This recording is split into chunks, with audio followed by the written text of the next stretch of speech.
O terceiro setor, ele é um braço do governo, ele tem uma responsabilidade social muito grande, né? E ele diverge muito sobre algumas situações de forma do que você quer fazer. Você quer montar um terceiro, eu vou chamar de terceiro setor, porque o terceiro setor ele pode ser uma associação, pode ser uma fundação, pode ser uma organização religiosa, ele pode ser algo ligado à educação. Então eu vou chamar sempre de terceiro setor, tá bom? O terceiro setor ele tem um cunho social. Pronto.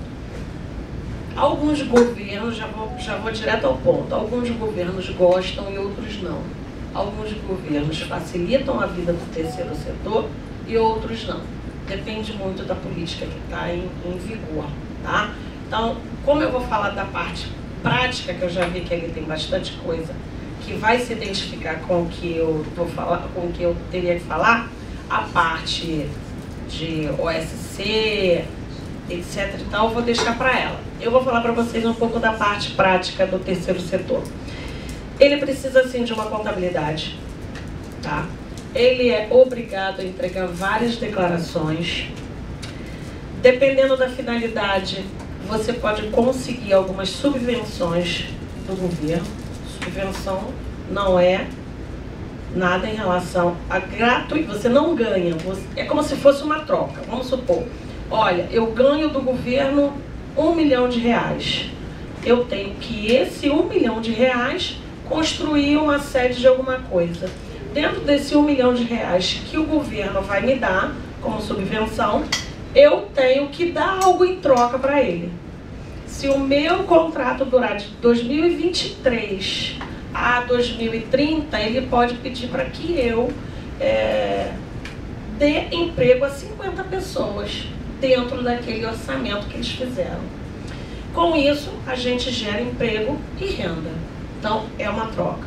Quando você fala de outro tipo de terceiro setor, que é o que você consegue, uma OCIP, quando você consegue os títulos do governo, um SEBAS, uma OCIP, você se torna uma OCIP, né? Você ganha alguns benefícios de valores do governo para fomentar o seu terceiro setor. Se eu estiver saindo da sua linha, você me avisa, fica à vontade, tá? Do terceiro setor. E com isso, você não tem que dar nada em troca. Mas o terceiro setor, pilar dele é a transparência. Então a transparência, ele vem do quê? De uma boa contabilidade, de um bom controle de quem está na cabeça. Por isso é que muitas vezes aquela empresa, ela se confunde com uma empresa comercial, porque o terceiro setor não pode ter finalidade lucrativa, não pode distribuir. Por exemplo, se você for trabalhar com o governo, se você distribuir valores até a nível de remuneração com a diretoria, o Ministério da Cidadania não te dá um título, porque eles veem ali que está maquiado uma finalidade lucrativa, porque eu sou a presidente, eu estou recebendo por isso. Eles não dão. Essa é a prática. Mas não existe na lei algo que fale assim, não posso receber. É expressamente proibido. Eu, como prestadora, presidente, membro da diretoria, que eu não possa receber algum valor. Eu posso, mas depende do que você vai querer para o seu terceiro setor. E aí vai muito ao encontro exatamente da transparência que o terceiro setor tem que dar para a sociedade, que não é para nós, é para a sociedade, já que ela tem um cunho social, correto? Então, assim, é obrigada a ter contabilidade, tem uma série de registros para fazer, de licenças, e aí também depende, se for educação, tem que ter o SEBAS. se você for entrar numa licitação, tem que ter também um monte de licença. Então depende muito, é caso a caso, é sentar e ver como é que está a sua empresa, o que você pretende. Ah, não, eu pretendo daqui, o ano que vem, conseguir um título para ter um valor do governo. A gente tem que avaliar se a sua empresa tem 3 anos, se ela está com o CNPJ há 3 anos, dependendo do município. Se você conseguir alguma coisa dentro do município, tem que ter pelo menos 1 ano. É muito específico de estado, município e governo, entendeu? Então, contabilidade ok, registro ok, finalidade que vocês pretendem usar a empresa do terceiro setor, vai ajudar quem? Vai fazer o quê? Para quem? Vai prestar conta a quem? É muito o alinhamento do início. Por exemplo, tem empresas que eles conseguem... Eu não faço mais a parte operacional hoje. Hoje eu sou da parte de gestão e busco as soluções para poder justamente diminuir todo o impacto que isso traz para as empresas. Então, depois de anos e anos, eu já não opero mais na FED, então eu fico por trás procurando essas buscas, tipo assim, saiu um edital na área de educação. Eu vou lá nas minhas associações e nas minhas ONGs e falo, olha, saiu esse edital aqui, a empresa já tem tanto tempo e já se enquadra. Por que vocês não podem fazer? Por que vocês não querem? Vamos verificar como é que está o plano de negócios de vocês. Por quê? Não é uma vontade que vocês não queiram fazer. É falta de alinhamento, é falta de ter alguém que possa falar para vocês que pode ser feito. E poucas são as contabilidades que têm a vivência no terceiro setor, porque é uma legislação específica, são brechas difíceis de você conseguir entender dentro do sistema todo. Quando você pega uma empresa que vai de dentro, que pega os benefícios que o governo pode dar, por exemplo, fundação. Fundação, eu não trabalho com fundação, porque antes de eu fechar meu balanço, eu tenho que mandar para o Ministério, para ele aprovar o meu trabalho. Se eles aprovarem eu assinar e eles pegarem depois, eles vão lá e glosam toda a imunidade fiscal, toda a isenção fiscal. Então eu corro um risco muito grande com isso. E eu não posso perder o meu CRC, como vocês também trabalham em cima da responsabilidade técnica de vocês. Então são coisas,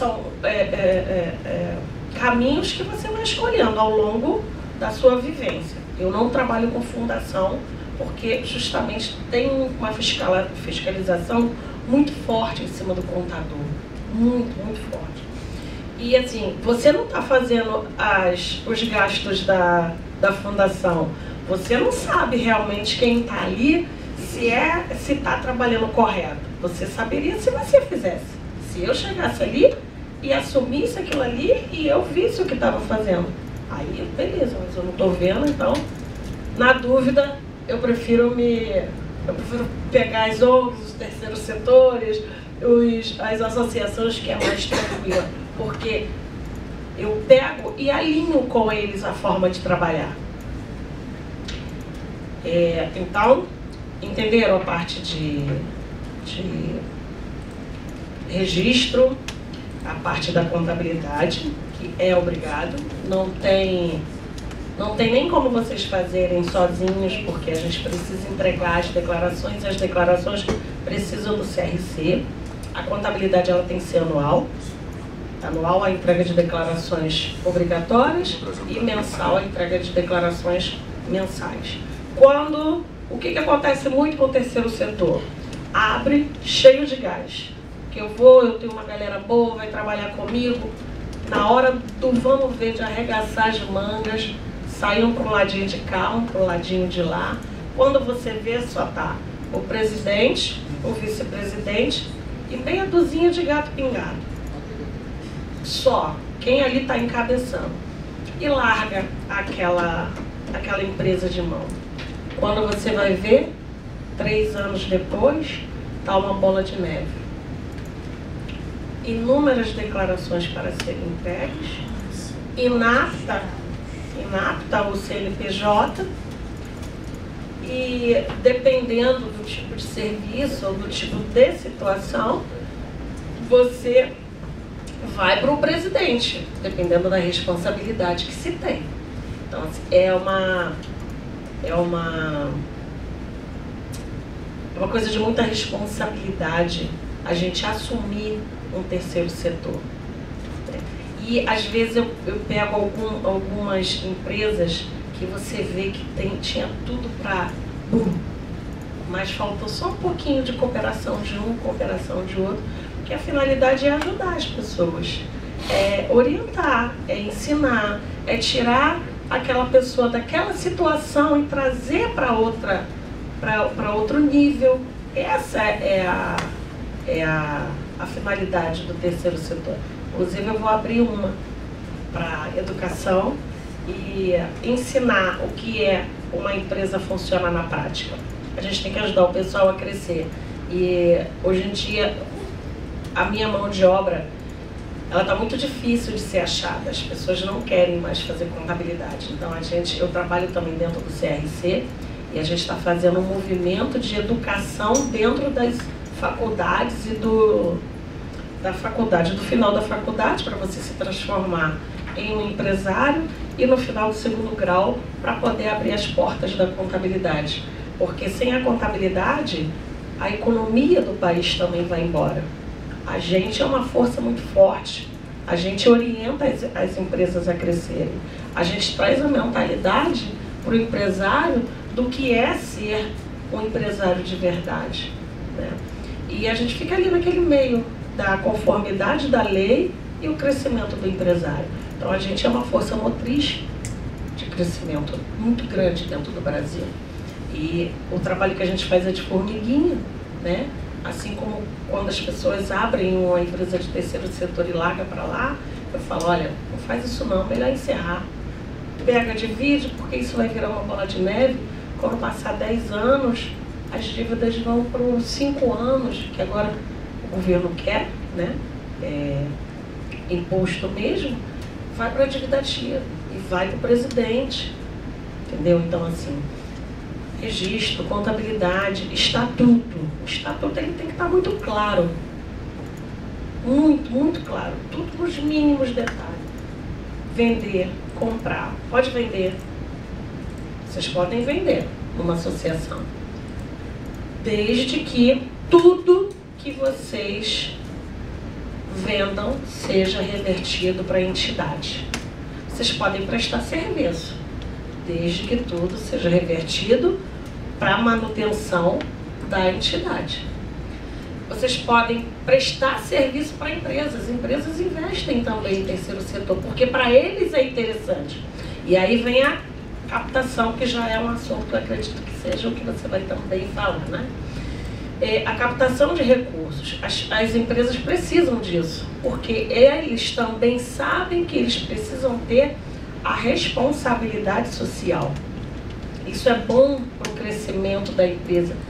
Hoje, na era da internet, né, tudo pela internet, isso faz com que as empresas sejam bem vistas, porque está injetando dinheiro na sociedade para que ela tenha uma situação melhor.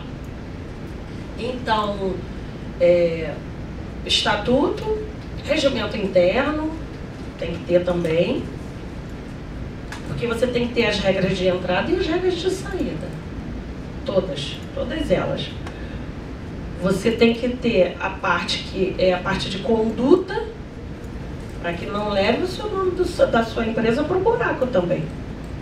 Que pode fazer isso. Um diretor... uma das dúvidas muito grandes que aparecem para mim: com quantas pessoas eu posso abrir uma empresa? Também depende. Eu tenho empresas, acabei de abrir uma agora no Distrito Federal, com 3 pessoas. As outras pessoas, nem conselho fiscal a gente conseguiu colocar. Foram 3 pessoas: presidente, vice-presidente e secretária. Porém, na legislação, ele me dá um período que eu tenho que colocar o conselho fiscal no mínimo. Isso é lei. Então, assim, eu quero abrir uma empresa hoje de terceiro setor porque vai bombar, eu vou ajudar, eu vou fazer um monte de projeto e vai dar certo. Beleza, ninguém acredita? Não desiste. Pega 3 pessoas, abre, já sabendo que, eu não me lembro a quantidade de período, mas eu acho que são 3 anos. São 3 anos, eu posso confirmar e depois passar para alguém, repassar no grupo de vocês, que tem, ou até no CAL, no site. 3 anos, aí você volta e coloca o restante da diretoria. Se tiver certo, beleza, vai todo mundo querer entrar. Não é assim que funciona? Na hora de arregaçar as mangas ninguém vai, mas na hora de ganhar os frutos todo mundo quer. E então tem vários. Se você já abriu um terceiro setor, já com a mentalidade de que você quer conseguir títulos, você já abre com 10. Presidente, vice-presidente, presidente, vice-presidente de secretaria, financeiro, que são os básicos, conselho fiscal. Só aí já tem 7. Arruma suplente, ou então você abre lá diretoria de marketing para poder promover a empresa na internet. Diretoria jurídica, que é muito bom você ter alguém advogado dentro da instituição para poder orientar as pessoas que chegam. Você divide de acordo com a sua realidade, entendeu? Já quer título, já bota 10 no mínimo que vai conseguir alguma coisa ali na frente. O que acontece também em relação a isso? Muitas vezes as pessoas têm uma visão que é fácil abrir o terceiro setor. Não, não é fácil não. Porque a gente depende do fiscal, do cartório, e cada um interpreta a legislação de uma forma. Infelizmente, né? E muitas vezes cai em alguma exigência para ela e não cai para ela. Por quê? A gente chama de julgador. O julgador, quando ele foi lá e leu, ele entendeu diferente do outro. Então, quando eu trabalho bastante aqui com a RCPJ, que é uma pedra no nosso sapato, que para liberar uma ata leva 20 dias, é muito, e às vezes a gente chega lá pessoalmente, mas tem um japonês lá que ele já me olha e fala assim, pronto, lá vem ela. Porque não é possível. Um julgador não deixa consegue arrumar problema onde não tem, a gente atende, ainda demora mais 20 dias. E muitas vezes a associação fica com conta presa, porque a ata não foi liberada. Então, assim, como hoje a gente trabalha muito com isso, a gente já sabe exatamente os artigos que eles perturbam, que é a parte de recebimentos, é a parte de funcionários, a parte do patrimônio, tá? Porque o patrimônio, quando, vamos supor que acabe, tem lá 200 mil na conta. Você não pode pegar aquilo ali e distribuir para os seus associados, não. Tem uma lei que rege. Você tem que, por exemplo, a Seja Leve Educação. Botar a Seja Leve Educação, vai fechar, e eu tenho 200 mil no banco. Eu não posso ficar para mim como presidente. Eu tenho que escolher uma outra. Se for fundação, quem escolhe é o governo. O governo é que escolhe. Eu escolho uma outra entidade que tem a mesma atividade que eu e transfere o dinheiro para quem? Contabiliza, registra, entrega as declarações e ele lá é obrigado a fazer a mesma coisa. Então, assim, são vários pormenores que, se não tiver um mínimo de cuidado, a empresa desce. Então, assim, é muito, o que eu estou falando é muito a nível de conscientização do que é ter um CNPJ de um terceiro setor aberto em seu poder. Claro que você pode conseguir inúmeras coisas boas também, boas, muito boas, que você consiga fazer projetos que ajude o Estado, que ajude essas creches, que ajude a melhorar a qualidade de vida do pessoal, qualidade não é de arquitetura não que eu ia falar, me fugiu a palavra, mas a condição física, né? Que física de arquitetura tem mais ligado à parte física, para que isso se evolua, entendeu? Então, assim, basicamente, a grosso modo era isso que eu podia falar. Então, se vocês quiserem fazer qualquer tipo de pergunta, pode fazer, tá? Que eu tô aqui à disposição, se eu souber. Agora, se vocês quiserem esperar, se eu não souber também, eu vou buscar. Se vocês quiserem perguntar agora, tudo bem. Se não, ela também quiser falar e depois a gente abrir para pergunta, o que você acha? Pode ser, né? Beleza, pessoal? Ficou alguma dúvida? Não, ficou, mas a gente vai ter de novo. Casar a captação com a contabilidade é bem legal, bem legal.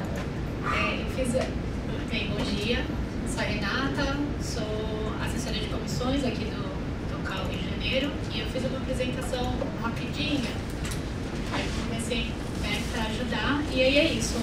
Ser advogada, meu tema conversa muito com a contabilidade, acho que jurídico e a questão fiscal de contabilidade caminham junto em qualquer tipo de parceria, em qualquer, enfim, qualquer burocratização aí que vocês forem pensar fazer da entidade de vocês. Acho que pode ir para frente, Nicolas. Aí contar um pouquinho isso que a nossa contadora falou. Pode passar também, eu fiz meio que os objetivos, depois eu vou disponibilizar esse slide para frente também para vocês.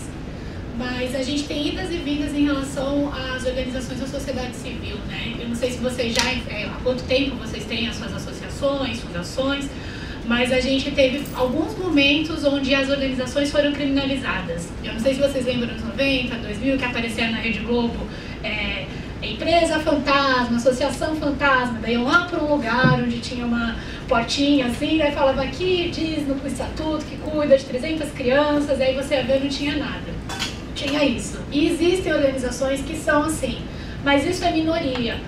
Geralmente, né, as organizações da sociedade civil são as pessoas se organizando, então essa questão associativismo são eu mais uma pessoa, eu, a Tayane, eu, o Nicolas, a gente resolver qualquer tipo de problema, qualquer questão que a gente entenda como necessária na sociedade, de mudança, e a gente tem liberdade de associativismo, liberdade de se juntar com outras pessoas para discutir qualquer tipo de política pública.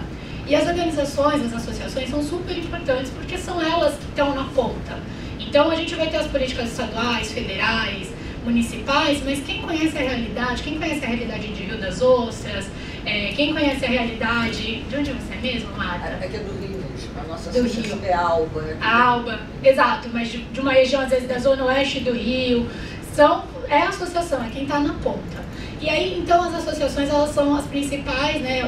Aí eu vou depois falar rapidinho quem são as associações, e aí eu falo rápido, então qualquer coisa eu falo que eu paro, diminuo. Mas é que eu quero falar bastante coisa que é um tema muito bacana, e eu acho que vai ser bem legal isso para vocês no Encontro das Sociedades. Mas a gente pensar que a gente passou por alguns momentos de criminalização dessas organizações. Então, a gente já teve 2 CPIs tentando criminalizar organizações da sociedade civil. A CPI das ONGs e a CPI, que depois virou a CPI da Terra, e outra CPI das ONGs. Então, 3, né? Continuidades. Porque um parlamentar, em algum momento, por exemplo, essa CPI da Terra, chegou na Amazônia, precisou parar o teco-teco no lugar da Amazônia, descobriu que tinha uma associação trabalhando com indígenas e resolveu abrir uma CPI, porque é um absurdo, enfim, está recebendo dinheiro do governo. E a partir desse processo de criminalização, a legislação, tanto a legislação estatutária quanto a questão contábil, ela sempre foi muito esparsa. Então, se você tinha uma associação, uma fundação, uma cooperativa, uma entidade religiosa, muitas vezes você não sabia nem a quem responder. Você ia fazer uma parceria com o CAU, era um documento que pediam. Ia fazer uma parceria com o governo municipal, era outro documento. ia fazer uma parceria com o Estado, era outro documento. E aí nisso aquela questão, né, que até hoje em dia chamam de, tem um nome bonito, que não é legal, mas de criminalização burocrática. A gente começa a arranjar, exigir um monte de documento, de burocracia, criminalizar e tratar a exceção como regra, como se todas as organizações, todas as pessoas que se associam fossem querer expoliar o Estado, que não é verdade. Pelo contrário, né, as associações estão aí fazendo história e implantando políticas públicas desde que o mundo é mundo. Então, a partir desse processo, criou-se uma nova lei, que todo mundo acha novidade, mas ela já é de 2014, que é a lei que a gente utiliza aqui no CAL para as nossas parcerias. E é uma lei que vocês têm associações, precisam saber ela de cor, ou pelo menos saber a quem recorrer, né? Falar depois para o advogado, olha, nosso estatuto está de acordo com a 13.019, que hoje em dia a gente chama de Mironsky, mas na verdade o Mironsky é o marco inteiro que foi iniciado em 2013, e até hoje está em andamento. Hoje, agora, né, no governo criaram uma nova secretaria de organizações da sociedade civil para tentar discutir isso e ver o que está funcionando e o que não está. Mas é o marco regulatório das organizações da sociedade civil. Pode passar. Que vai tentar fortalecer essa questão da democracia e acabar com a insegurança jurídica e insegurança institucional que existia antigamente. E aí eu falo antigamente, mas ainda existe, porque é um pouco o que a nossa contadora falou. Muitas vezes, isso é uma lei federal, é a lei que o CAU-RJ aplica, por ser uma autarquia federal, mas muitas vezes a gente vai lidar com técnicos do Estado, do município, que desconhecem essa legislação. Então é bacana vocês conhecerem e depois, né, ver o estatuto, enfim, pode passar. Aí essa lei, que é a que a gente usa, ela tenta organizar a parceria, organizar qualquer tipo de celebração de parceria com o Estado. E aí eu vou falar das parcerias com o Estado, né? Vocês podem realmente fazer parcerias com entidades privadas, porque hoje em dia o ESG, enfim, hoje em dia a gente vai ter uma série de, enfim, né, dinheiro, subvenções para a questão ambiental, para questões de cidades resilientes. A gente tem, né, isso, então também tem empresas que vão parcerizar e podem parcerizar com vocês, mas, né, falar um pouquinho do CAU parcerizando. Ela tenta colocar toda a parceria de um jeito de procedimento mesmo, como se fosse um ciclo onde uma fase depende da outra. Então, primeiro a gente tem que planejar e gerir. Então, o CAU, né, Administração Pública, vai planejar o estatuto. E a organização vai fazer o quê? Planejar também. Então, ela vai se organizar, ver quais são os fortes dela, quais são os fracos, o que ela tem de estatuto, o que ela tem de documentação. E aí eu sempre digo que você só vai ter uma prestação de contas boa, que é a última fase, se o seu planejamento foi bacana. Porque não adianta, às vezes, a gente tentar parcerizar com um planejamento ruim. Enfim, a gente pode estar sempre modificando, né? Vai ter um monitoramento e avaliação, mas planejamento bom é o ponto forte. Depois disso, a gente tem seleção e celebração, que é um pouco esse momento onde o CAU abre o chamamento público e aí ele vai colocar para o mundo, né, para todas as entidades tentarem concorrer ao seu edital. Aí aqui daqui a pouco eu vou comentar quais são os nossos editais. A celebração, que é quando a entidade entrega plano de trabalho, documentação, documentos fiscais para mostrar que ela está regular, né, que ela não é aquela garagem ali que parece um quartinho, assim. E aí ela vai mostrar que ela funciona. E aí o CAU vai celebrar, assinar um contrato, que é um termo de fomento ou colaboração, e aí executa, e aí pode ser um projeto de 1 ano, né? Isso aqui serve para tudo, serve para os nossos projetos que duram 1 ano, serve para projeto do Estado, do governo federal, que dura 5 anos, assim. Então essa lei, eu vou falar da lei do CAU, mas vocês, conhecendo ela, podem concorrer a qualquer tipo de edital, de qualquer ente federativo, né, estadual, municipal. Executa. Ao longo da execução, a gente vai estar monitorando e avaliando, e aí tem vários métodos de monitorar, então a entidade, o CAU, vai acompanhar vocês. Tá dando certo, né? A gente tem projetos de ATIS. E projetos de ATIS, por exemplo, na pandemia a gente teve muita dificuldade de desmobilização da comunidade, até, né, o Fica em Casa. Então, como que você vai fazer um projeto que é na ponta, na rua, algum tipo de adaptação numa comunidade se todo mundo tem que ficar em casa? E aí os projetos... Então a gente precisa ter esse monitoramento acompanhando o projeto sempre. E as entidades também tirando suas dúvidas. Não fazendo, né, vou mudar aqui esse plano de trabalho, depois só aparece a mudança na prestação de contas. Não, sempre em diálogo contínuo com o conselho. E no final, prestação de contas. Então, quando a gente passa por essas 5 fases bem, a gente vai ter um bom projeto e todo mundo se beneficia. Então, entidade, CAL e sociedade. Acho que pode passar, Nicolas. Aí falar para vocês, né? A gente fala organização da sociedade civil hoje em dia, OSC. Então, a gente até, muitas vezes a gente fala ONG, mas ONG seria organização não governamental. E a gente pensando que as entidades, né, todos vocês não são uma oposição ao governo, vocês são organizações que nascem do encontro de pessoas, de cidadãos. Então a gente fortalecer esse termo, organizações da sociedade civil, que é a sociedade civil organizada para efetuar a política pública, para pensar em projetos, para trabalhar na ponta. E ali tem a definição, tem o artigo 2, que ele vai trazer o que é a organização da sociedade civil. Então foi um pouco que já foi falado aqui. É uma pessoa jurídica de direito privado sem fins lucrativos, então não pode ter fins lucrativos, que não distribui entre seus sócios ou associados, conselheiros, diretores, empregados ou doadores, eventuais resultados, sobras, excedentes operacionais, brutos ou líquidos. Então é um pouco isso. Por exemplo, uma cooperativa. A cooperativa, ela teve um valor a mais no final do seu ano, né, ano fiscal. O que faz com esse dinheiro? Reinveste. Você não pode distribuir ou ter qualquer tipo de atividade que configure que você está distribuindo lucro. A associação ela é sem fins lucrativos. Acho que pode passar, Nicolas. Ah, não, pode voltar. E aí, para parcerizar, é legal esse último capítulo, esse último parágrafo, fala independente de certificação prévia, né? Então, o marco regulatório, a Lei de Fomento e Colaboração, que é essa 13.019, ela propõe que as entidades possam parcerizar com o Estado, com o CAL, independente dela ter algum título. Então, ela não precisa ter o título de organização social, de utilidade, não precisa ter o título de utilidade pública, não precisa ter o título de assistência social. Se ela quiser, ela pode. E aí, o título, para titulação, vocês vão precisar, é bom ter um advogado e um contador, porque é super complicado e tem especificidades do estatuto. Eu trabalho com assistência social, vocês são entidades de arquitetos, né? Mas não sei, a gente pensa, arquitetura social, vão trabalhar com algum tipo de creche, ou enfim, se quiserem receber dinheiro da assistência social, aí vocês vão depois pleitear uma titulação, os SEBAS, assistência social e educação, ou as OS, que foram criadas, né, nos anos 90, que geralmente hoje em dia são as que parcerizam com os hospitais, mas vocês não precisam ter nenhum tipo de titulação para parcerizar com o CAL ou com o Estado. Inclusive, o governo federal ele tirou, em 2014 e 2015, o título de utilidade pública, considerando isso, é um título anacrônico, o Ministério da Justiça, que hoje é o Ministério da Cidadania, nem consegue ver a documentação que as entidades mandam, então não faz sentido a gente ter essa titulação. Mas muitos estados e municípios ainda têm, então é bom ficar atento e conversar sempre com o contador. Pode passar, Nicolas. E aí, o que é a organização da sociedade civil? É tudo. Tudo. Tudo que não tem lucro, né? Então, são as associações, que daí elas vão ter finalidade não econômica, não lucrativa, é esse conjunto de pessoas a serviço de um fim. Então, a gente pode ter associação de bairro, associação de moradores, pró-meio ambiente. Eu moro na Glória, associação dos amigos da Glória. Então, a gente pode ter associação de tudo.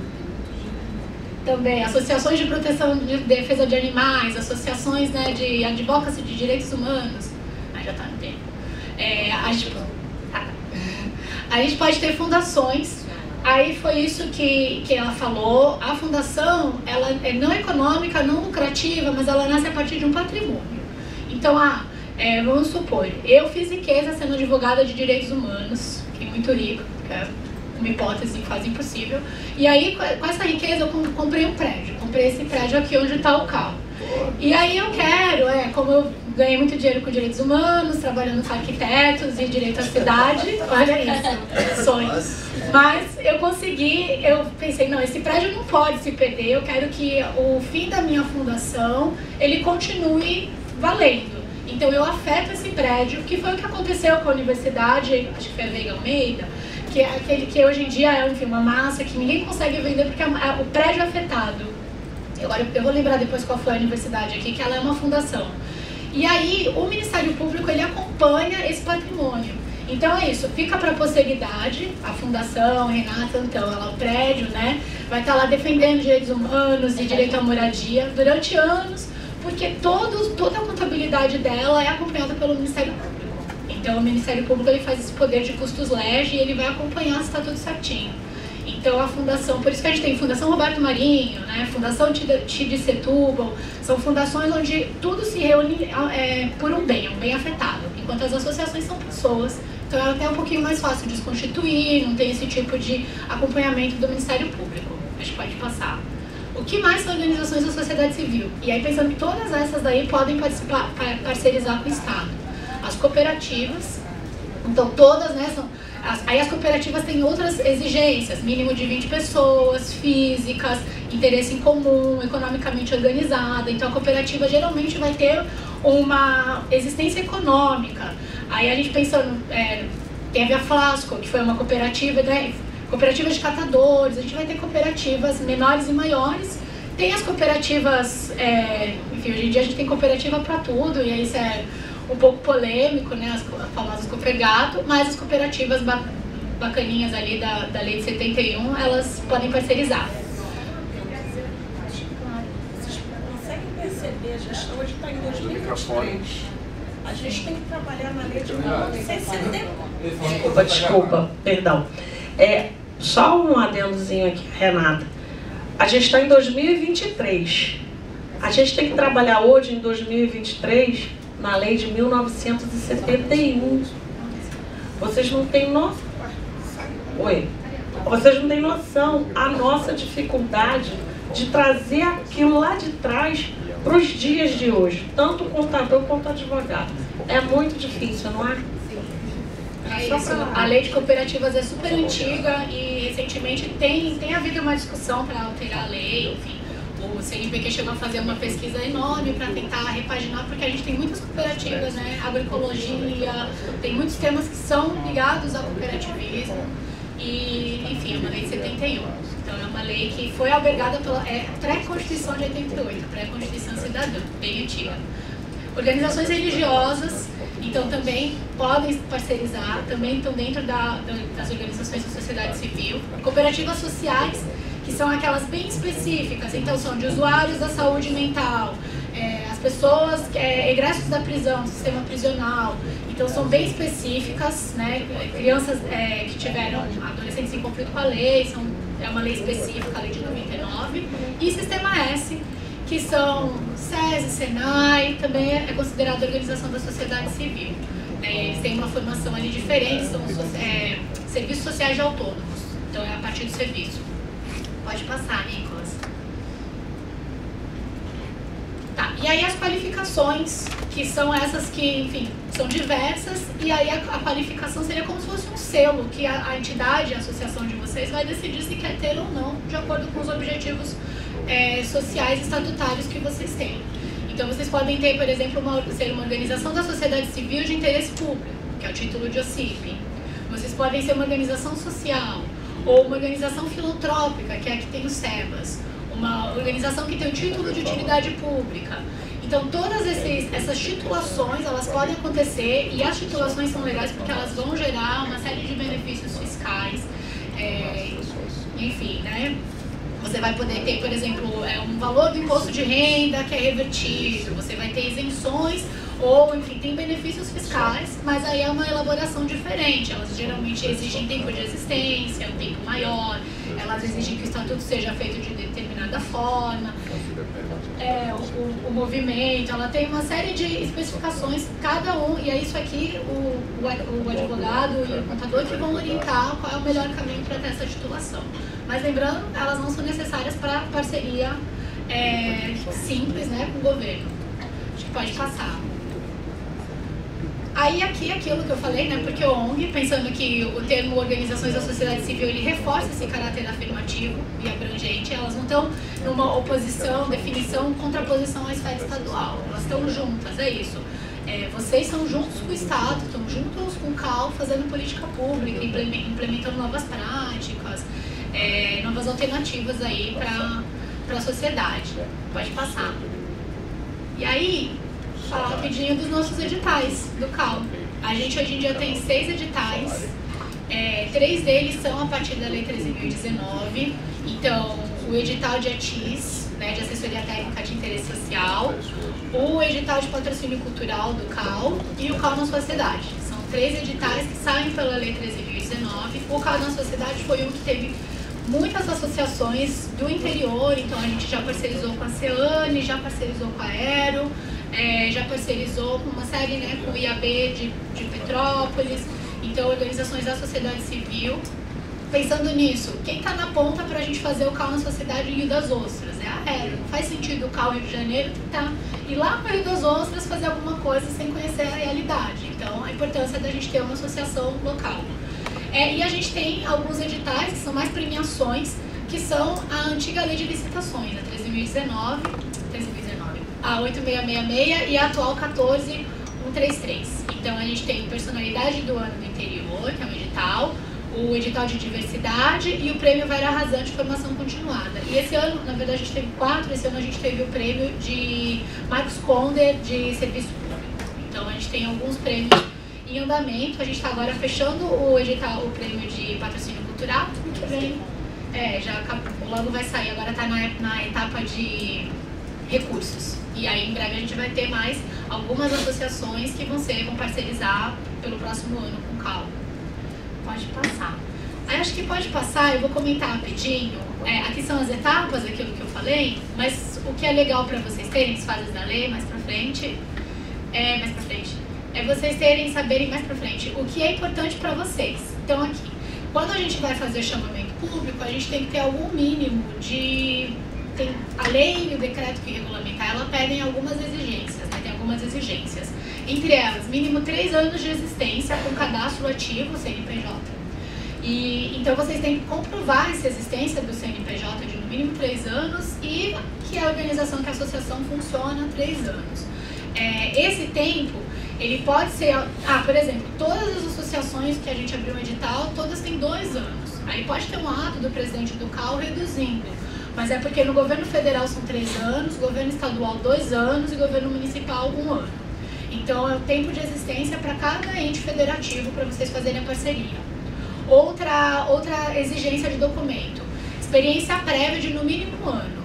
Então, vocês têm que demonstrar que vocês não estavam lá naquele fundo de quintal, né, que foi denunciado nos anos 90, que vocês estavam lá atuando, fazendo, né, reuniões, tem associados, trabalham naquele lugar, tem comprovante da sede, capacidade técnica e operacional para desenvolver e cumprir as atividades. Então, vocês vão mostrar quem é ali as pessoas do seu quadro, ou societário, ou de pessoas contratadas, de equipe de trabalho, para fazer aquela atividade. A gente vai concorrer a um concurso de ATIS, e nesse concurso a gente tem esse advogado que é especialista em assistência técnica de interesse social, esse arquiteto, a gente tem essa pessoa que vai ser bolsista e ela também fez uma pesquisa bacana sobre direito à moradia. Então vocês têm que comprovar essa capacidade técnica e operacional. O que mais? Ali resultados, não, a gente pode passar mais pra frente. Eu vou falar de documentação que eu acho que é o que importa, né? Habilitação pode passar. Aqui. E alguns requisitos estatutários. Então, o estatuto de vocês tem que estar em ordem, de acordo com essa lei 13.019 e o decreto que regulamenta ela, com objetivos voltados à promoção de atividades de relevância pública. Então, lá no objetivo, tem objetivo de garantir o direito à moradia, tem objetivo de garantir a disseminação da arquitetura e do urbanismo, a construção de cidades resilientes, enfim, interesses de relevância pública. E há previsão de que, em caso de dissolução, a entidade ou patrimônio seja transferido para outra pessoa jurídica de igual natureza. Então, isso a lei exige, ela vai olhar, a gente, no nosso jurídico, olha o estatuto e fala, não, está de acordo com o que a lei pede. E requisitos documentais, aí, entrando a contabilidade. Vocês precisam ter certidões de regularidade fiscal, previdenciária, tributária, certidão, nada consta estadual, municipal. Então, vocês mostrarem que vocês têm certidão de existência jurídica, que vocês são regulares, né, tem regularidade fiscal para celebrar com o ente público, né, o CAL como autarquia federal. Documento que evidencia a situação das instalações e condições. Isso geralmente a gente faz um termo mostrando, olha, nossa associação tem uma sede, ela tem capacidade técnica operacional.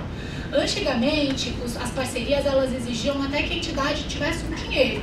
Hoje em dia não é obrigado, só para parcerias, assim, agora eu não vou ter que olhar na lei, mas acima de 500 mil reais, enfim, não é o caso do carro, né? Nossa maior parceria é de 50 mil. Então não é uma exigência de contrapartida. Então, geralmente a gente hoje em dia pede contrapartida em serviços. Então, vocês vão fazer uma palestra, mas vão fornecer que outros arquitetos possam, vai ser gratuito, por exemplo. Ou vão chamar alguém do CAL para fazer a parte da palestra, enfim, uma contrapartida diferente, não de bens, nem de pecúnia, nem de dinheiro. Relação atual, nominal dos dirigentes da entidade, então vocês sempre terem isso. Quem são os últimos dirigentes? Quem estão na última ata? Tem a relação, tem o endereço bonitinho dele, CNPJ, do presidente, coordenador, diretor, quem for do conselho diretor, tentar sempre ter a qualificação dele, que às vezes a gente fala, mas qual é a qualificação dessa pessoa? Parece besteira, mas a gente pede para assinar o contrato. É casada, advogada, arquiteta, sei lá, mora não sei aonde, qualificação, né? Fulano, casado, arquiteto, digital, a gente precisa disso, desses dados, sempre ter isso atualizado e documentos que comprovem que a organização funciona no local. Então pode ser uma conta de luz, às vezes o pessoal manda o documento da prefeitura, né, o alvará. Então esses são os documentos principais para a gente pensar numa celebração com o conselho. Pode passar. Aí, vocês pensarem num bom plano de trabalho, aquilo que eu falei, quem planeja bem, tem uma boa parceria e tem contas glosadas no final, sempre pensando, né? A lei pede esses pontos principais, mas até na hora de pensar na parceria. Qual é a realidade? Qual é o nosso trabalho? Qual é a realidade que a gente quer transformar? Quais são as atividades e metas que a gente quer? Como a gente pode mudar essa realidade? Fiz 2 vezes atividades e metas, mas ali, quanto tempo a gente vai conseguir fazer isso? E como que a gente vai comprovar isso? Como a gente vai verificar o cumprimento de cada etapa? Como a gente vai ver o alcance das metas? Então, pensar sempre num bom plano de trabalho. Pode passar. A contabilidade com valores do mercado. Então, a gente vai precisar de um computador para fazer uma análise técnica, um georreferenciamento. A gente vai precisar de determinados, né, de medidores de escala, enfim, vocês pensarem em tudo que vocês precisam e verem se aquelas coisas que vocês estão prevendo no plano de trabalho estão no valor de mercado. A gente vai precisar fazer uma viagem para o Rio de Janeiro, uma viagem para o interior. Então, é importante que isso seja pensado já no plano de trabalho e a partir de valores de mercado. Não vai colocar, eu vou precisar comprar um computador de 50 mil reais, que é a parceria, o valor inteiro da parceria. Não é que ele é muito específico, ele tem programa de arquitetura, não dá. Mas é isso, né? A gente tem os 3 orçamentos, são tudo boas práticas, que, né, a contabilidade depois puxa a orelha de vocês se isso vai errado. E a aplicação dos recursos com cronograma, como que vocês pensam em organizar esses gastos, qual o período, quanto vocês pretendem gastar e equipe de trabalho. A lei trouxe uma coisa bacana, 13.019, que é um pouco assim, antigamente a associação ela era pensada quase como algo beneficente, algo que você respirava enfim, você ignorando que as pessoas precisam pagar as contas, e aí ignorando que as pessoas têm suas próprias vidas e que ali é um trabalho. Então, ela vem muito de um associativismo quase que ligado à igreja, uma coisa benevolente, né? Tanto que a lei de 71, a lei de utilidade pública, acho que é anterior a 71, 40, ela era muito nessa questão, dentro dessa pegada, assim, de um associativismo para uma prática benevolente. E aí, o que acontecia? Hoje em dia, todo mundo tem que pagar conta, as organizações, as associações, elas se especializaram, elas precisam contratar serviços, ter um advogado, ter um contador, elas precisam ter às vezes um analista técnico que vai organizar, uma secretária. E como que a gente fazia? Podia contratar a equipe de trabalho, mas o quadro da diretoria ficava lá trabalhando, né, e sei lá, pagando as contas com ar e com benevolência. Então, acabava acontecendo muitas práticas ilegais, porque quando a lei ela não acompanha a realidade ela faz com que a lei, né, obriga a lei a acompanhar ela. Então, hoje em dia, você pode ter quadro diretor e pessoas da associação recebendo dentro de uma parceria, mas quando elas constam como equipe de trabalho. Então, vocês concorreram, o pessoal da Aero concorreu ao edital de patrocínio. E aí, o diretor ele vai trabalhar nesse patrocínio. Quantas horas? Ele vai trabalhar 4 horas por dia, o salário dele é tanto, então 4 horas a gente faz o cálculo, 4 horas dele vezes um mês é tanto que ele vai receber da parceria. Isso é uma forma... Oi? Aí. Isso, né? Hoje em dia tem até uma discussão, não, da Aero você vai pegar as fundações, fundação, quanto que ganha o diretor da fundação... Tem organizações de quadros diretivos, assim, que recebem uma fortuna e é você comprovar, né? Como é o caso do nosso edital, que é de 50 mil, não paga, às vezes, o salário do diretor. É isso, 100 mil aí. E pode fazer 2 parcerias. É isso, por mês. Eu acho que não está no mercado. Inclusive, a lei falou isso, tem que estar na média do mercado. Média do mercado, mas quadros diretivos internacionais, é que é isso, gente. Mas é que a gente trabalha, querendo ou não é isso. Enfim, tem gente que é isso, 3 línguas, trabalha, pedem a pessoa, tem X especialidades, 30 anos de carreira e vai ganhar um salário. Enfim. Eu sou advogada das associações mais simplesinhas, então eu nunca cheguei num contato assim com alguém, um diretor recebendo tanto dinheiro, mas bacana, né? Eu gostaria. Então, pensando nisso, que a equipe de trabalho pode constar no plano, mas tendo dentro de um quadro organizado, mostrando as horas de trabalho, mostrando, né, às vezes o currículo dele, é isso. Tem práticas. As organizações da sociedade civil, elas são da sociedade civil, elas são privadas, elas não são públicas. Então, elas não precisam ter o peso, né? Essa lei foi tentar desburocratizar, tirar o peso que o Estado tem. Se a gente vai parcerizar o CAL, vai parcerizar com um outro órgão do governo, aí tem uma série de burocracias, é um outro órgão do governo e tem uma super infra. As organizações não, elas são menores e elas precisam que essa capacidade delas seja levada em consideração na hora de parcerizar com o CAL ou com qualquer órgão do Estado. Então, é importante a gente pensar isso, que a lei ela tem que simplificar e trazer essa... Enfim, né? Ela está sendo aplicada, é uma lei nova recentemente, né? A termos de lei, é uma lei de 2014, que começou a valer nos municípios em 2017. Ela mudou tanto as parcerias que os municípios se reuniram na frente de prefeitos e foram lá no governo federal falar: gente, não dá pra gente aplicar essa lei, mudar todas as nossas parcerias em 1 ano. E aí eles pediram um prazo de 3 anos para poder pôr em prática. Então, é uma lei que mudou tudo, assim, né? De 2014 para cá mudou tudo. Pode passar, Nicolas, deixa eu ver se tem mais alguma coisa bacana. Custos indiretos, isso também é uma novidade que vocês podem prever no plano de trabalho de vocês. A gente paga conta de luz, a gente paga telefone, a gente paga um contador, um advogado. Então vocês podem prever, ali o valor de 15% é o que a gente indica, mas não tem essa restrição na legislação. Vocês podem prever esses custos indiretos na parceria de vocês. Então, é um pouco isso, assim, colocar custos que eram reais dentro do plano de trabalho, para que vocês não precisem simular valores numa parceria, assim. Tudo que acontece, o diretor trabalhou no projeto, ele recebe pelo trabalho dele. A gente pagou o contador e pagou a luz, recebe por aquele valor. Então, isso é bacana. Pagamento da equipe de trabalho, e aí lembrando que os pagamentos das equipes de trabalho, né, quem for trabalhar na parceria, ela tem que ter os seus direitos trabalhistas garantidos aí. Então ela vai emitir uma nota fiscal, né, de IPJ, ou ela vai ter uma CLT, mas ela tem os direitos trabalhistas preservados. Pode passar. E aí, um pouco nisso, pensando que vocês vão se organizar, dimensionar a equipe, definir metodologia e deixar esse plano de trabalho bem redondinho para o CAL, pode passar também, para conseguir realizar a celebração do contrato. É o sonho. Sim, mas dá certo, assim.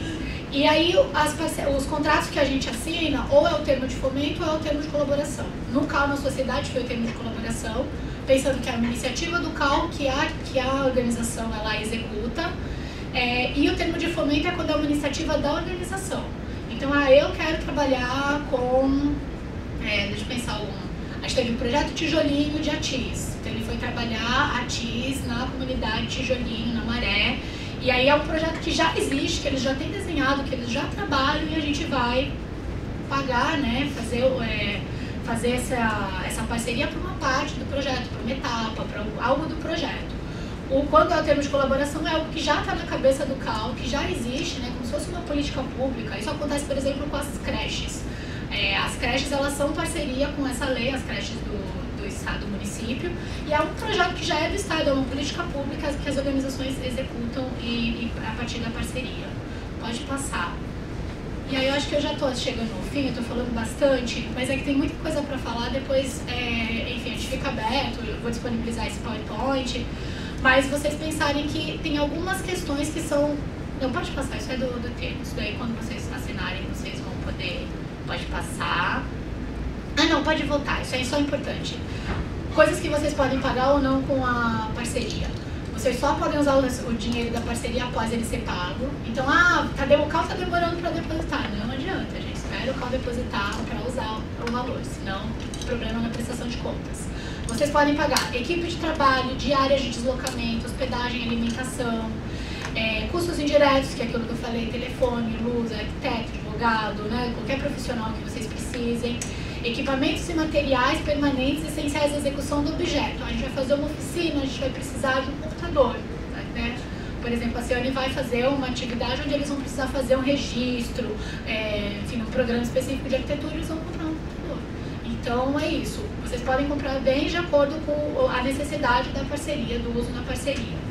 A forma de pagamento, sempre conta bancária, transferências, para a gente ter a conta bancária ali bonitinho, depois na prestação de contas, pode passar. E recursos e despesas vedadas, né? Não pode ter despesas com objetos que não são da finalidade da parceria. Eu resolvi fazer aqui eu não vou nem conseguir pensar, mas as pessoas às vezes podem pensar em coisas que não são da finalidade da parceria. Comprar um carro, que não né, enfim... uma televisão que não tem nada a ver com o plano de trabalho, porque às vezes tem, né? Uma pessoa precisa, uma sala de jogos, uma máquina de café super chique que não faz sentido. Hoje em dia, carro popular, a parceria do carro não paga o carro popular. É difícil. Somente poderá pagar despesas, né, com data posterior ao término da execução, se tiver previsto a execução. Remuneração da equipe de trabalho. A gente não pode pagar servidor público, isso é uma coisa importante nas parcerias. Tem um professor que trabalha na associação, ele é servidor público, ele não pode receber. Diga.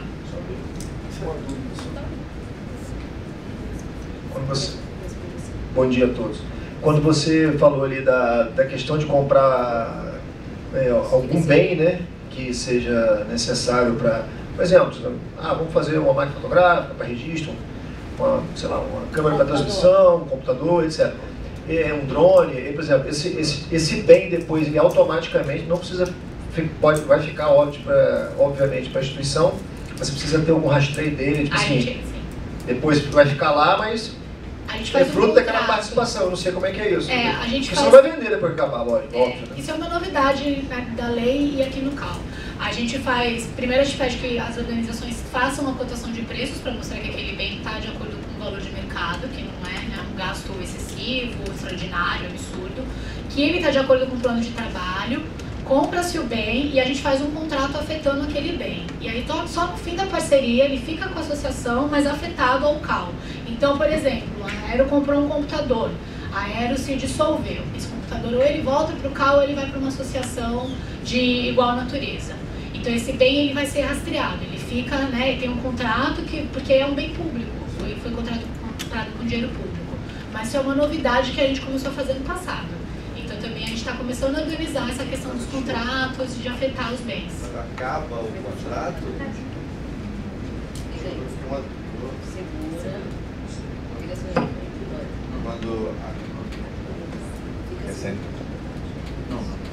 quando acaba o contrato ou quando a associação é dissolvida? Quando a associação é dissolvida. O contrato, acabou o contrato, fica com a associação. Aí aconteceu algo com a associação depois, aquele bem, né? Ele vai ficar afetado para sempre. Que mais? Não pode pagar professor. As parcerias não geram vínculo trabalhista para o CAL, por isso façam suas parcerias também. Lei federal. É isso, é uma lei federal. Alguns municípios e estados regulamentaram. Eu acredito que o estado do Rio de Janeiro ainda não regulamentou. Tem uma discussão, eu posso daqui a pouco confirmar, mas há pouco tempo atrás eu vi o Rio de Janeiro ainda não havia regulamentado. E aí isso é um problema, assim, não nas parcerias com o CAL, porque a gente usa a lei federal, tá ótimo. Mas porque gera muita confusão, às vezes, na hora de parcerizar. Porque o Estado, às vezes, quem não regulamentou o marco regulatório, a lei de fomento, acaba utilizando, às vezes, a lei de licitações. E acaba tratando as associações como se elas fossem órgãos de Estado, órgãos de governo, entes públicos. Então, ela traz uma burocracia que é muito pesada para as estruturas das associações.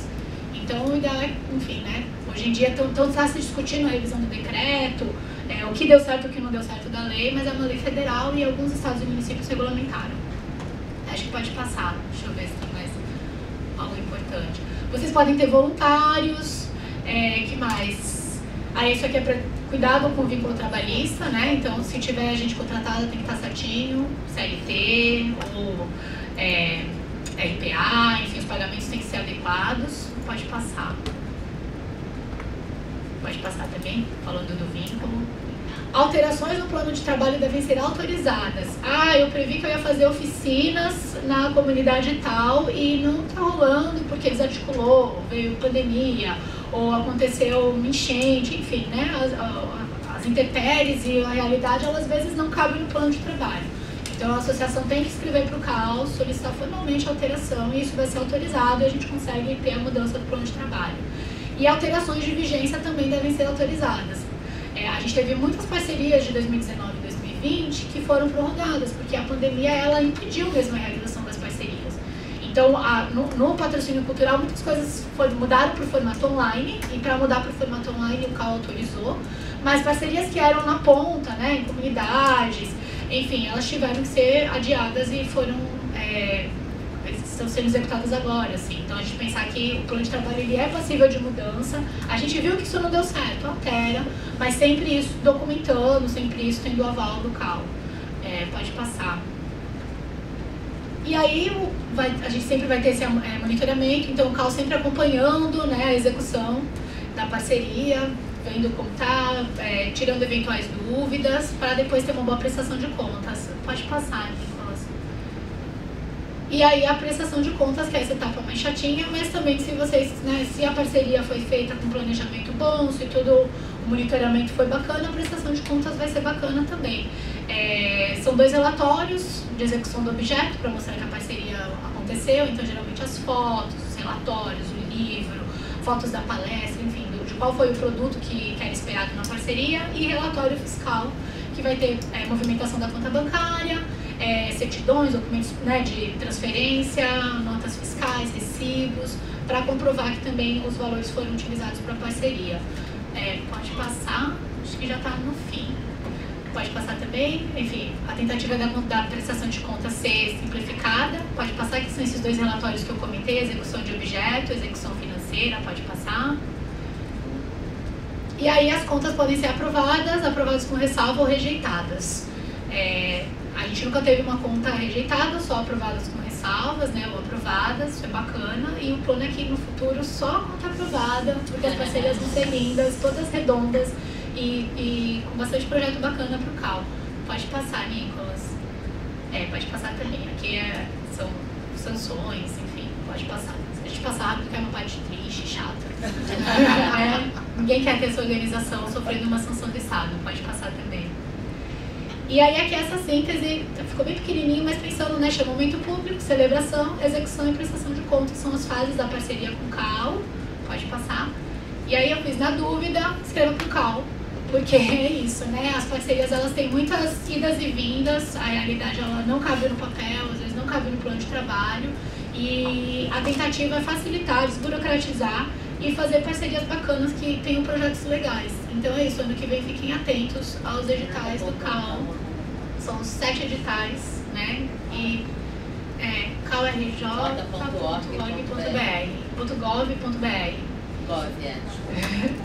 E aí, põe o site do CAL, né? Mas é isso, gente. Aí eu tô aberta a dúvidas e sempre a gente tá aberto a dúvidas aqui pra tirar.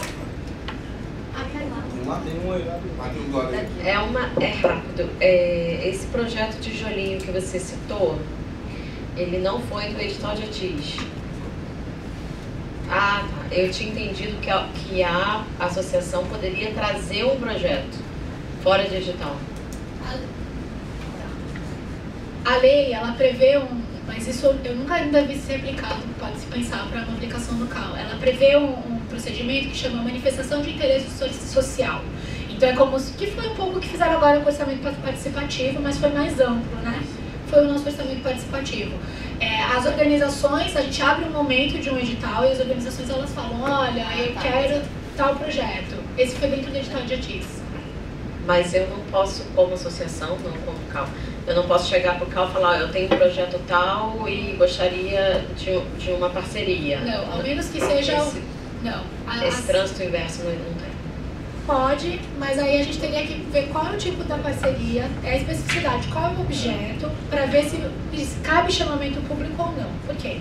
A lei ela obriga que a gente sempre tenha chamamento público para a gente dar transparência e divulgar, né? Então todas as pessoas teriam acesso a essa parceria, essa possibilidade de parcerizar com o CAL, com o Estado. Havendo uma questão muito específica que ela não cabe em chamamento público, por exemplo, software livre. Só a empresa tal, né, só a associação tal trabalha com software livre de arquitetura, né, só a FMA. Então a gente já fez uma parceria com exigibilidade de chamamento público. Mas aí é um processo diferente, ele demonstra por A mais B que é a única entidade que tem aquela atuação, que trabalha naquilo, e aí a gente consegue fazer a exigibilidade. Ou no caso do orçamento participativo, onde a gente teve projetos que já vieram do nosso orçamento participativo, que foram demandas da sociedade. Então a gente também consegue fazer sem chamamento. A regra é chamamento público para todas as parcerias. Tá, agora surgiu uma terceira pergunta, eu tinha duas. Esse é o termo de colaboração, por exemplo? Termo de colaboração. Esse do software livre, você citou? Tá. As minhas duas perguntas eram, você passou rápido pela parte triste, mas ela se impõe, né? Como você falou, a realidade se impõe. Eu já vi, eu participo muito do CEAL, né? E Colégio de Teatro e Entidade, Arquitetura e Urbanismo, e várias vezes assim, tem alguma coisa de interesse, um edital do CAL, mas fala, não, a tal associação não pode participar porque está com alguma pendência, né? Isso é o que você chamou de que a prestação de contas está ainda em... Mas é que o tempo é grande, né? Que ela fica inelegível, vamos dizer assim. Enfim, depende com quem é a pendência. A gente não pode parcerizar com quem teve contas rejeitadas, glosadas pelo governo federal. Você falou que aqui nunca teve nenhuma rejeitada, então esses casos que tiveram lá foram em pendência ainda? Não, mas sempre foi com calma. Qual? Já teve a BES, já teve as BES, todas as entidades que eu conheço já tiveram alguma sanção aqui. Certidão de regularidade fiscal. Por exemplo, a gente já tentou parcerizar o FRJ, que a gente faz, mas aí é por convênio, né, por lei de licitações.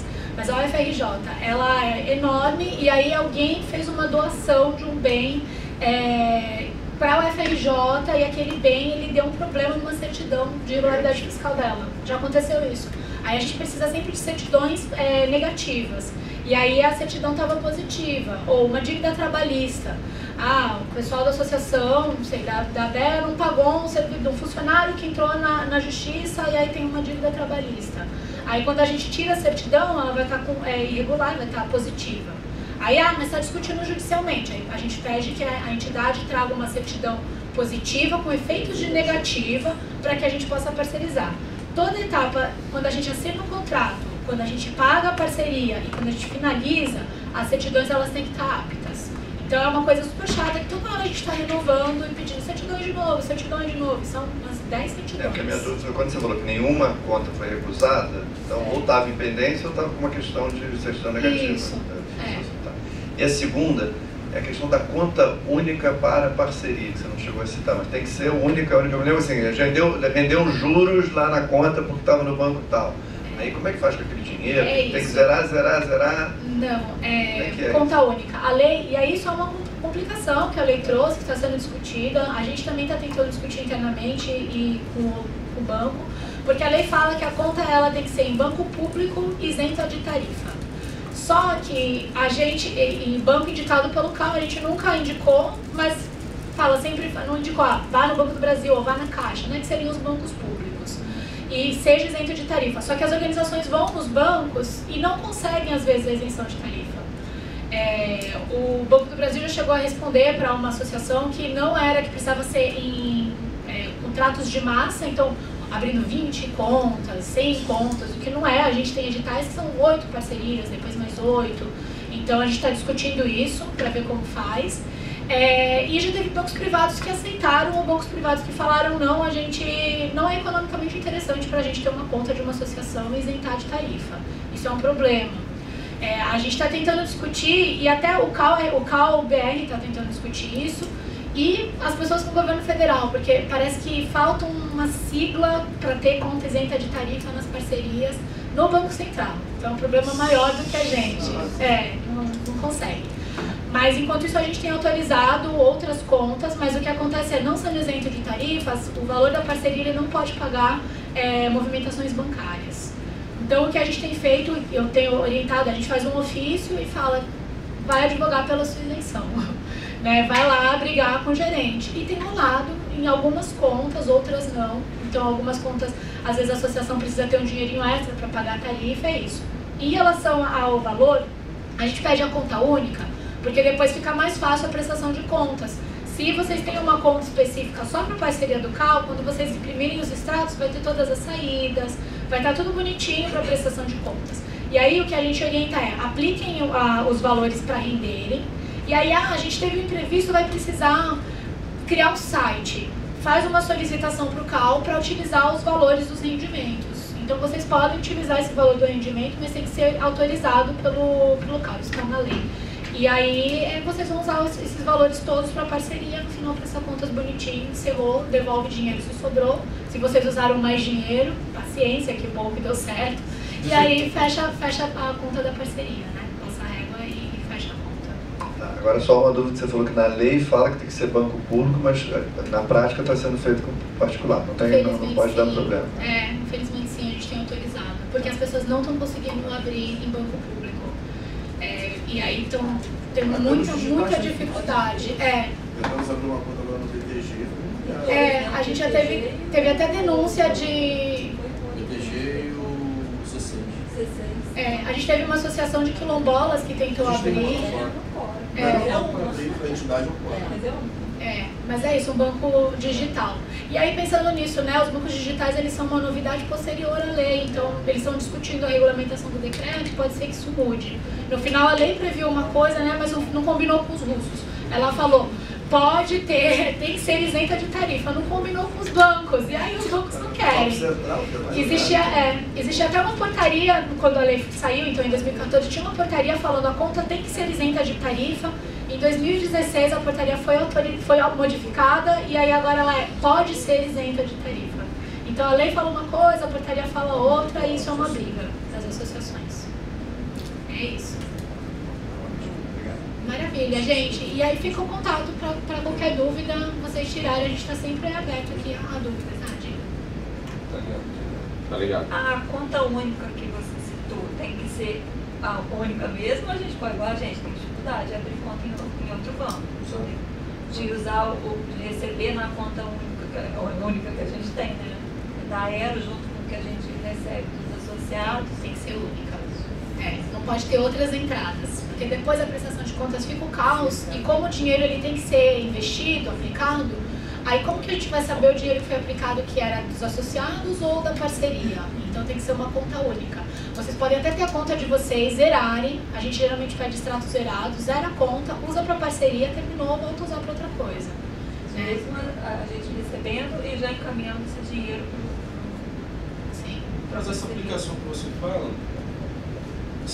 que você fala do recurso, geralmente para conta de instituição, de entidade, você não tem essas ferramentas de aplicação do valor. Vamos lá, pelo menos que eu estou entendendo.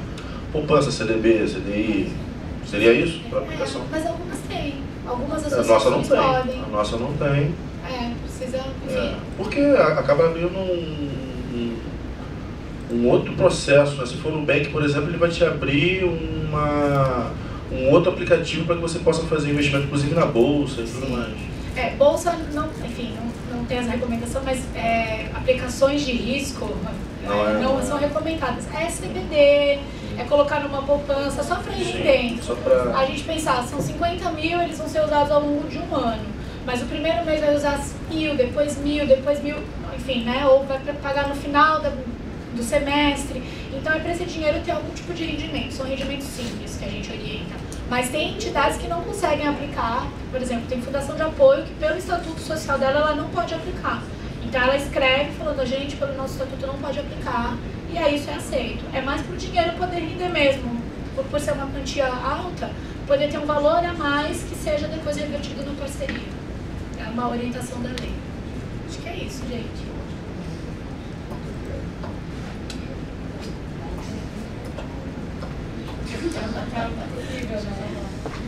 Só para adicionar algum comentário ao que a Renata falou. Não esqueçam nunca de quando vocês comprarem ou prestarem esse serviço, pedir a nota fiscal em nome da entidade. Porque senão vai tudo por água abaixo. Não adianta você pagar pelo banco, pegar o ticketzinho e guardar. Tem que ser um documento idôneo. Senão vai por água abaixo todo o esforço inicial, né? Quer falar? Não, agora é o Nicolas. Não sei se você vai fazer dali mesmo. Não vou. Vem pra cá? Ficar aqui em pé. Pessoal, vou me despedir, que agora eu vou para São Paulo. E qualquer coisa vocês podem me procurar. Não tinha visto vocês aí, você estava tão entretida lá dentro. O que vocês tiverem de dúvida pode me chamar. Tá? Aqui eu deixei um miminho para vocês. Pode me chamar aqui, ou então anoto meu pessoal. 219. Se a senhora não tiver o meu aí o negócio não vai ficar bom, hein? Já vou pedir para aumentar os honorários. Renata, depois eu quero essa apresentação. Muito boa. 98389-1729. Inclusive, vocês podem também marcar 98389-1729. Inclusive, vocês podem marcar também a nossa consultoria aqui. Que assim, no início bombou e agora o pessoal já está deixando muitas horas eu sem fazer nada. Então, muito obrigada. Eu queria perguntar só mais uma coisinha, Renata. Para Renata mesmo. As fontes de captação, porque a Aero hoje ela consegue captar da Mútua, né, que é a Caixa de Assistência dos Profissionais da Engenharia. A gente tem parcerias com o CAL, a captação, só que a gente nunca buscou tivemos a ousadia de buscar captação em outras fontes. E a gente está com projetos, a Thaís foi até feliz de perguntar, porque nós temos projetos lá na Aero que são projetos que requerem esse investimento. Nós temos agora o Viversidade, que está saindo do papel, e o Viversidade ele tem parte dele que é atendido pela TIS, mas tem uma parte dele que é para a questão urbanística municipal da região. Pegar praças que não estão sendo utilizadas da maneira que deveriam ser e fazer ações urbanísticas que possam melhorar aquele ambiente, aquele local, né, para que as pessoas possam retomar aquele mobiliário, aquele espaço. Então, a gente acabou tendo a acessibilidade de juntar tudo num projeto só para que não ficasse um monte de coordenadores de projeto. E aí a gente já estabeleceu o contato com o CRAS, que é o órgão do município que atua nessa questão das famílias. Já estamos identificando as famílias que a gente vai atender, famílias inclusive que não tem banheiro dentro de casa, que ainda estão em casas de pau a pique.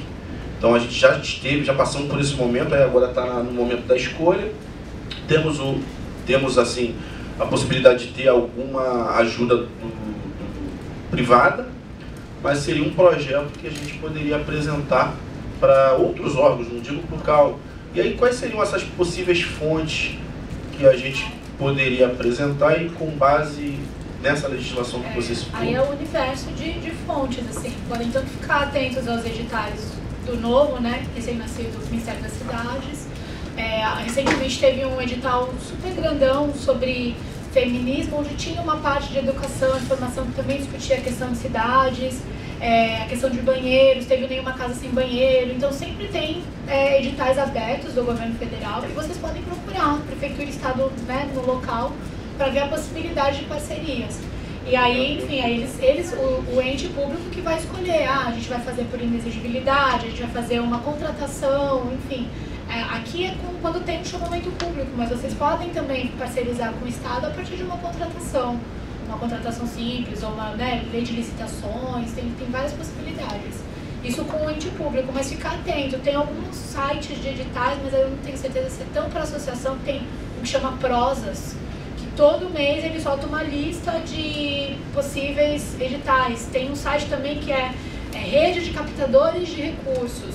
E aí essa rede também, todo mês tem um mail falando de editais que estão abertos, editais de outras fundações, porque vocês também podem parcerizar com outras entidades, né? Não precisa ser dentro do dinheiro público. Vocês podem, União Europeia abriu edital recentemente, né, no passado, de fortalecimento das associações. Então, a gente vai precisar rever nosso estatuto, organizar, a gente precisa de um técnico para isso, teve já edital disso. Então, tem muitos editais, acho que a gente agora está num novo momento de mais editais e chamamentos para as associações. Assim, a gente teve um momento meio ruim para associações e recursos públicos, e agora acho que a gente está voltando a ter. Então, acho que é ficar atento a isso. Mas aí depois eu posso pensar nos links que eu conheço, assim. Eu não trabalho com captação, mas posso ver o que tem. Nicolas, só me perdoa um minuto, que eu me lembrei de uma coisa que me toca pessoalmente, que você falou que o CAL não aceita, por exemplo, nas equipes de trabalho, remunerar professor público. Então me atinge diretamente, porque na minha regulamentação, eu sou dedicação exclusiva, inclusive, né? Mas tem lá as exceções, né? Eu posso dar palestra, eu posso prestar consultoria, desde que o pagamento não seja contínuo, né? Essa é uma determinação do CAL do Rio, do CAL do Brasil, ou está na lei, essa lei 2013? Está na 13.019. O que é isso, não poderia receber diárias, então vamos chamar a sua palestra para o curso e aí você vai receber uma diária para aquele dia que você veio trabalhar. Pode. Isso pode. O que não pode é você receber enquanto equipe de trabalho, porque você já recebe de um órgão público. A lei, ela traz uma exceção... É só professor ou qualquer pessoa? Servidor público. Você falou professor. Não, eu lembrei... Está escrito professor ali. Servidor público. Servidor público não pode receber porque seria um valor em duplicidade aí, né? Ele já recebe pelo vínculo dele. Aí tem umas exceções, mas aí são exceções dentro da lei de diretrizes orçamentárias, que daí a gente teria que chamar a contadora de novo aqui. Não é preconceito com não é preconceito com o professor. A questão de servidor público já tem um vínculo e daí seria isso. O pessoal pode receber de outro que não seja. Não pode receber por o CAL ser algo público, né? É isso. As entidades hoje, as universidades hoje em dia, elas têm suas fundações de apoio e aí lá elas podem emitir nota e receber do setor privado. Então, é bom sempre ficar atento, porque já aconteceu da gente ter edital onde tem equipe de trabalho e daí tem um professor, ele pode trabalhar, mas ele não vai conseguir receber, ele pode receber diárias, prestígio, tô brincando. Renato, eu sabia que a sua palestra ia ser muito boa, que a gente precisava de você. Eu estou querendo levar a Renata para o interior, rodar as associações do interior, para falar sobre isso, porque muita associação não tem essa expertise, né? E tem muita coisa que a gente pode aproveitar. Eu sempre falei isso com vocês, né? Então, muito obrigada. Obrigada pela sua disponibilidade.